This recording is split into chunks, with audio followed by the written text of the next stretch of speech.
Hello everyone, मैं अभिषेक कुमार और आज के लेक्चर में हम बात करने जा रहे हैं कोहेरेंट एंड इनकोहेरेंट सोर्सेस के बारे में। तो पहले आप बेसिक, क्योंकि अभी सुपरपोजिशन स्टार्ट करने वाले हैं अपन, उसमें इनकी चर्चा होगी, तो थोड़ा बेसिक जनरल डेफिनेशन कर लेते हैं। छोटी सी बात है, छोटा सा टॉपिक है। देखो, कोहेरेंट सोर्सेस का मतलब ये है कि अगर दो सोर्सेस की वजह से किसी पॉइंट पे फेज डिफरेंस हमेशा आपको वही मिले तो उन्हें कहते हैं कोहेरेंट सोर्सेस।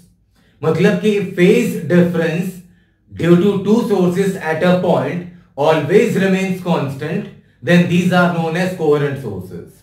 जो डेफिनेशन मैंने यहां पे लिख रखा है, आप चाहे तो वीडियो पॉज करके इसे नोट कर लें। ये कोहेरेंट का डेफिनेशन है। और अगर फेज डिफरेंस कांस्टेंट नहीं हो तो जाहिर है उसका उल्टा इनकोहेरेंट सोर्सेस। जैसे मान लें कि दो सोर्सेस हैं S1 और S2। S1 जो सोर्स वेव जनरेट कर रही है उसकी इक्वेशन है A1 sin omega 1t plus K1x। मान लिया इस सोर्स की इक्वेशन है वेव की। S2 ने जो वेव जनरेट करी इसकी इक्वेशन है y is equal to A2 sin omega 2t plus K2x। ये दोनों ने जो वेव जनरेट करी है, इन दोनों की वेव इक्वेशन है। इनकी वेव पहुंची है किसी पर्टिकुलर पॉइंट P पे, यहां से भी वेव पहुंचती है पॉइंट P पे। सुपरपोजिशन में भी मैं ये डायग्राम बनाऊंगा। कोहेरेंट का फंडा आपको बता रहा हूं मैं कि कोहेरेंट होती क्या है बेसिकली। मान लो इस वाले वेव ने पार्ट ट्रेवल करी x1 और इसने ट्रेवल करी x2। तो P पे जब वेव पहुंचेगी सोर्स S1 की वजह से, तो P को जो डिस्प्लेसमेंट मिलेगा वो होगा y1 is equal to A1 sin omega 1t plus K1x1।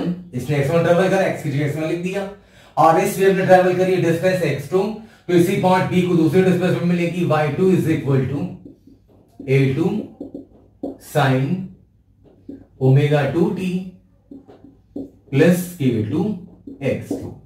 जब ये दोनों वेव्स पहुंचेंगी पॉइंट P पर, तो सोर्स S1 की वजह से जो वेव आ रही है उसका फेज है ओमेगा 1t प्लस K1x1, और S2 की वजह से जो वेव आ रही है उसकी फेज है ओमेगा 2t प्लस K2x2। तो मैं पूछूं कि दोनों वेव के बीच में फेज डिफरेंस कितनी होगी जब ये पहुंचेंगी P पर, तो ये आप बड़े आराम से निकाल सकते हैं। पिछले लेक्चर में फेज डिफरेंस की बात करी थी हमने। फेज डिफरेंस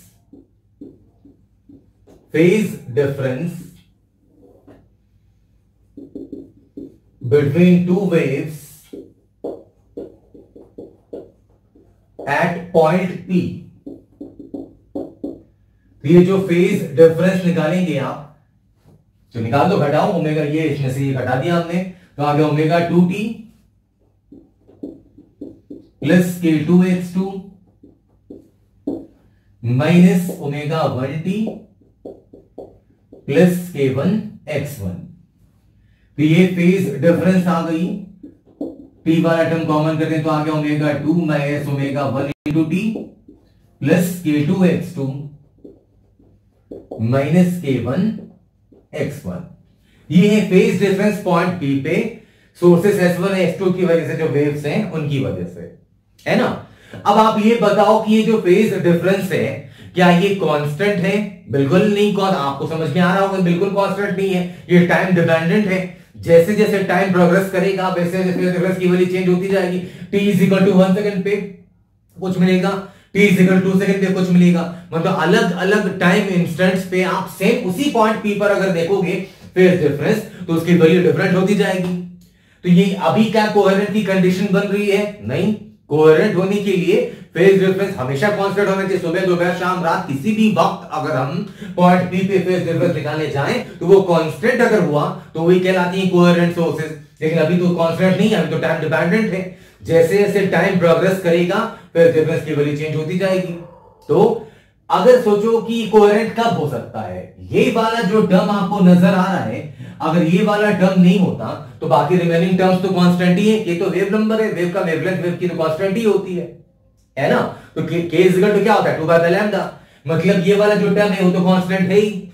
इस वाले टर्म की वजह से फेज डिफरेंस चेंज हो रही है। अगर ये वाला टर्म नहीं होता तो फेज डिफरेंस कांस्टेंट होती, है ना। तो कोहेरेंट होने के लिए ये वाला टर्म 0 होना चाहिए। क्लियर है पॉइंट ये? तो फॉर कोहेरेंट सोर्सेस अगर कोहेरेंट सोर्सेस चाहते हैं आप ये हो, तो कोहेरेंट सोर्सेस के लिए omega 2 minus omega 1 into T ये होना चाहिए, ये वाला टर्म नहीं होना चाहिए, तो टी तो उधर चला गया, यहां से क्या आ गई value omega 2 is equal to omega 1। Omega is equal to क्या होता है 2 पाई एफ, तो 2 pi f2 is equal to 2 pi f1, 2 pi cancel, ये आ गई value f2 is equal to f1। ये प्राइमरी कंडीशन है कोहेरेंट सोर्सेस की, आप ये देखें। मतलब कि अगर कोहेरेंट सोर्सेस हैं तो उनकी फ्रीक्वेंसी क्या होनी चाहिए, सेम होनी चाहिए। मतलब कोहेरेंट सोर्सेस का एक ऑल्टरनेटिव डेफिनेशन भी है अपने पास कि 2 और more than 2 sources are said to be coherent if they have same frequency. मतलब कि फाइनल जो कंक्लूजन है अपने पास वो है कोहेरेंट सोर्सेस, अगर नहीं दिख रहा तो मैं बोल भी रहा हूं, coherent sources have same frequency. दो या दो से ज्यादा सोर्सेस में सेम फ्रीक्वेंसी होगी तो उन सोर्सेस को हम कोहेरेंट सोर्सेस के नाम से बुला सकते हैं। तो इसका उल्टा जाहिर सी बात है कि अगर सोर्सेस के बीच की फ्रीक्वेंसी अगर अलग अलग है, S1 S2 की फ्रीक्वेंसी डिफरेंट है, तो क्या कहेंगे उसे अपन, इनकोहेरेंट सोर्सेस।